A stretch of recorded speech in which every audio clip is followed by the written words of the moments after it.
अस्सलाम वालेकुम। आपको पता चलता है कि यार क्रिप्टो में तो एक और अर्निंग का तरीका है जिसको क्रिप्टो माइनिंग बोलते हैं और आपकी परसेप्शन ये बन जाती है कि एक कंप्यूटर को आपने ऑन रखना है, उसको बिजली देनी है, उसको इंटरनेट देना है और उस कंप्यूटर ने आपके लिए पैसे छापना शुरू कर देने हैं। ये जितना सिंपल है माइनिंग, ये उतना ही कॉम्प्लिकेटेड भी है। लेकिन खैर माइनिंग से मुतल्लिक ओवरऑल तो नहीं, मैं थोड़ी सी आपको बैकग्राउंड समझा देता हूँ। होता क्या है कि नॉर्मली जो रवायती फाइनेंशियल सिस्टम है उसमें मैंने अगर आपके साथ कोई लेन देन करना है तो वो जो पैसे मैं आपको दे रहा हूँ उसके असली और नकली होने का और मैं कितने पैसे दे रहा हूँ यानी पैसे की वैल्यू का डिसाइड जो है वो सेंट्रल बैंक्स करते हैं। लेकिन चूंकि क्रिप्टो करेंसीज जो हैं उनमें सेंट्रल बैंक्स को माइनस कर दिया गया है, बल्कि मेरे और आपके दरमियान जो ट्रांजैक्शन है उसकी वेरिफिकेशन के लिए कंप्यूटर सॉफ्टवेयर इंस्टॉल किए जाते हैं जिसको माइनर्स बोलते हैं। होता क्या है कि हर जो बड़े बड़े कॉइन्स हैं, जो ब्लॉकचेन्स हैं, उनके अपने सॉफ्टवेयर्स होते हैं जो उस ब्लॉकचेन में होने वाली ट्रांजैक्शंस की वेरिफिकेशन करते हैं। वो तरीकाकार होता क्या है, फ़र्ज़ कर लें मैंने आपको एक बीटीसी ट्रांसफ़र किया।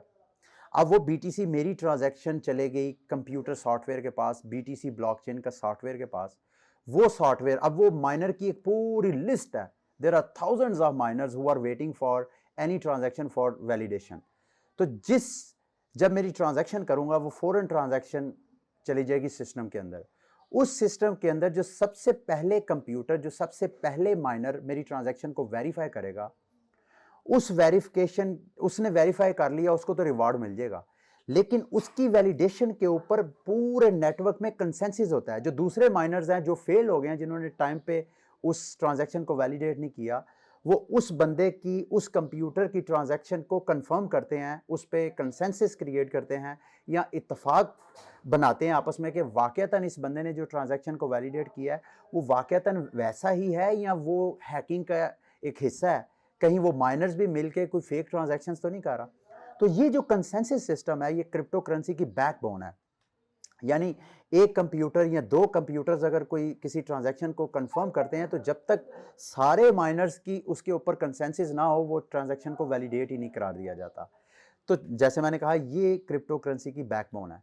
अब क्रिप्टो इंडस्ट्री में रंग बिरंगी आपको ब्लॉकचेन्स नजर आएंगी। तो हर ब्लॉकचेन जो है उसने कोशिश की है कि नया से नया कंसेंसस सिस्टम डेवलप किया जाए।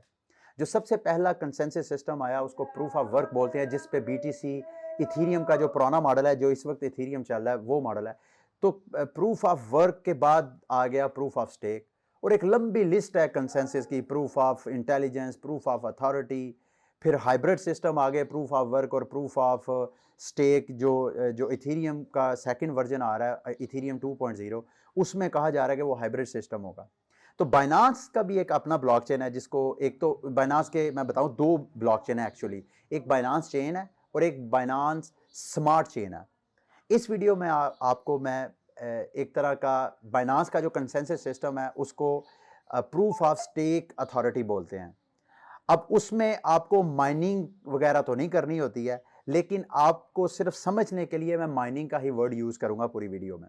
इस वीडियो में मैं आपको बाइनांस की माइनिंग से अर्निंग करने का तरीकाकार बताऊंगा। नॉर्मली जब आप बीटीसी की माइनिंग की तरफ जाते हैं तो आपको बड़े हाई लेवल के इक्विपमेंट, हार्डवेयर, मशीनरी चाहिए। अगर आपने एसिक्स बाय करने हैं तो उसका एक अलग झंझट है। हमारे मुल्क में जब आप एसिक्स बाहर से मंगवाएंगे तो कस्टम वालों के रफड़ है।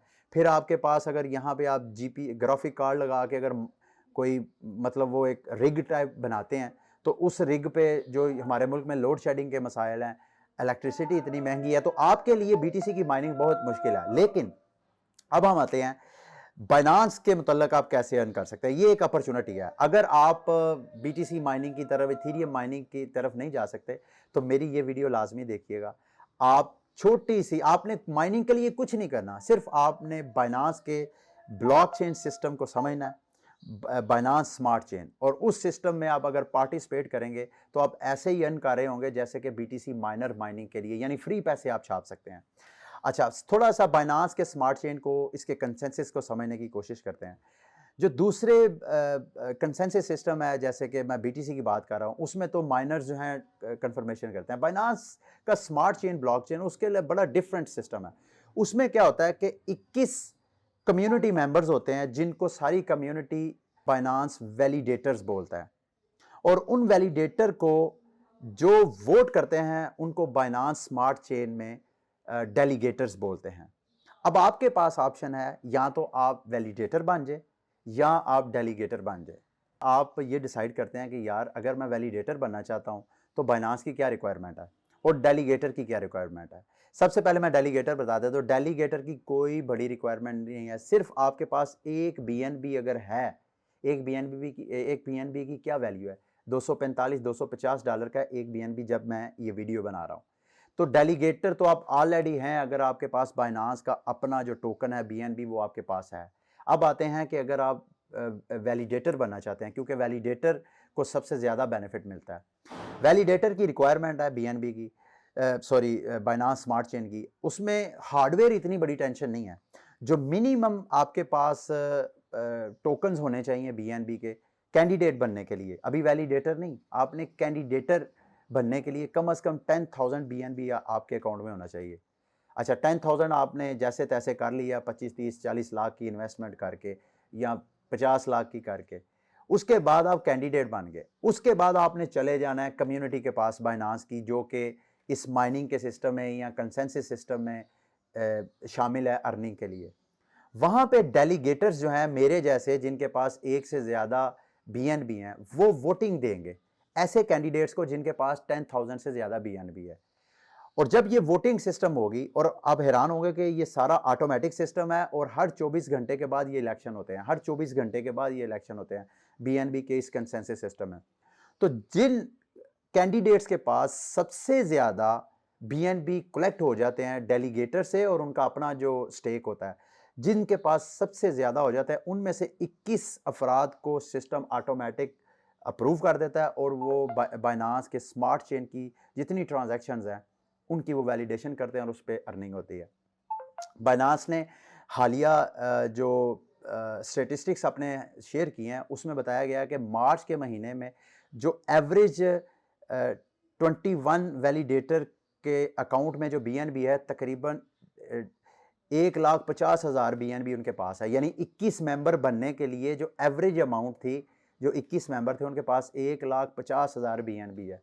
तो साईं कहाँ से इकट्ठे करेंगे? इसके लिए मेरा ख्याल है बड़ी बड़ी कंपनीज हो सकती हैं जो इतना ज़्यादा इकट्ठा कर सकती हैं, जिनका अच्छा खासा नेटवर्क हो। तो आप, मेरा ख्याल है, आगे बढ़िए, आप डेलीगेटर की तरफ ही आप आइए। तो अब आगे बढ़ते हैं। अब ये मान लेते हैं कि भाई वैलिडेटर हमारे लिए बनना मुश्किल है।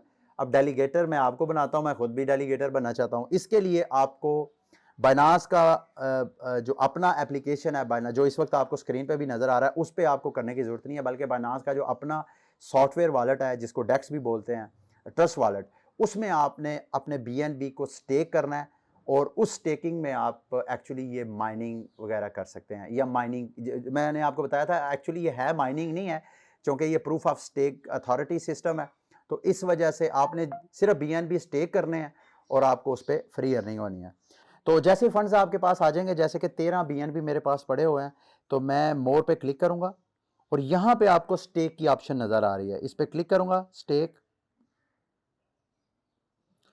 अच्छा, यहां पे कितनी अमाउंट करनी है जी? मैं मैक्सिमम करना चाहता हूं।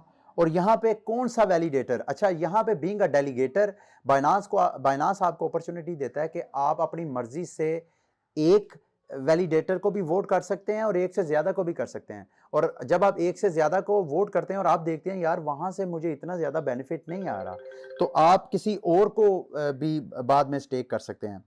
तो यहां पे मैं क्लिक करूंगा और TW इस वक्त अगर मैं यहां पे स्टेक करता हूं तो एनुअल मुझे 20% प्रॉफिट देता है।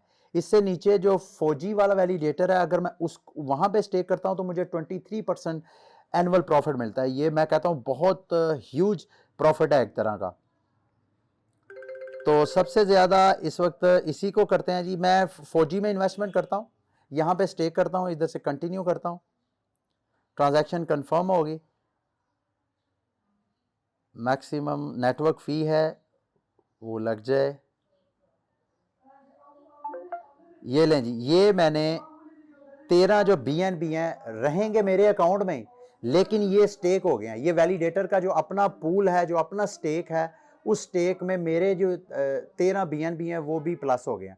अब जितना वो वैलिडेट करेगा, अगर वो 21 वैलिडेटर्स में शुमार हो जाता है, तो वो जितने भी उसको रिवॉर्ड मिलेगा, उस रिवॉर्ड का कुछ परसेंटेज जो कि यहाँ पे मेरा ख्याल है 23% रिवार्ड एक्सपेक्टेड है, ये कंफर्म नहीं है, ये रिवार्ड मुझे वो शेयर करेगा।